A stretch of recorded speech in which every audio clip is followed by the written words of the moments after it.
درود و سلام بر یکایک شما دوستان. بدترین سناریو در جنگ بین ایران و اسرائیل. در حال حاضر روبرو شدن نظام ایران و اسرائیل می تواند به یک قطار سناریوهای نگران کننده و خطرناک کشیده شود. بدترین سناریوهای احتمالی اینهایند: وارد شدن امریکا و متحدان غربی اسرائیل به جنگ. اگر حمله های ایران یا گروه های وابسته به آن در عراق و یمن توسعه یابند، احتمال زیاد دارد که کشورهای مثل امریکا، بریتانیا و فرانسه به نزاع کشیده شوند. این می تواند برای ایران پیامدهای بسیار سنگین داشته باشد.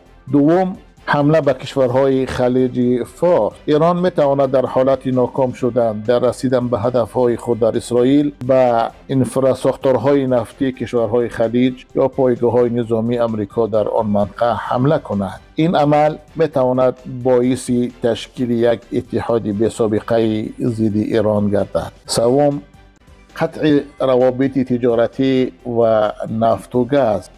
گسترش جنگ می تواند به مانع شدن انتقال نفت از طریق تنگه هرمز و بحر سرخ سبب شود که در نتیجه نرخ نفت بالا رفته تورم جهانی به وجود می آید. چهارم، سناریوی بدترین این است که ناکامی اسرائیل در نابودسازی زیرساختارهای هسته‌ای ایران. اگر اسرائیل به هدفهایش نرسد، احتمال دارد که ایران برای ساختن سلاح هسته‌ای اقدام کند و از پیمان منع گسترش سلاح‌های هسته‌ای خارج شود. پنجم سناریوی بدترین این است: سقوط حکومت یا ضعیف شدن جدی جمهوری اسلامی ایران.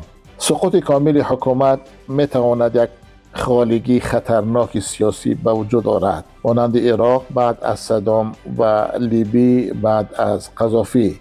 از این رو برای بعضی کشورها ایران ضعیف و تحت نظارت دائمی نظر به فروپاشی پره شاید قابل قبولتر باشد. در مجموع آینده این نزاع به دو عامل اساسی وابسته است: قدرت واقعی نظامی ایران در وسعت دادن جنگ، میزان تحمل و خویشتن‌داری متحدان غربی اسرائیل. روزهای نزدیک می توانند تعیین کننده باشند. خب دوستان عزیز، تا گفتار بعدی در امان خداوند باشید. تا دیدار، خدا نگهدار.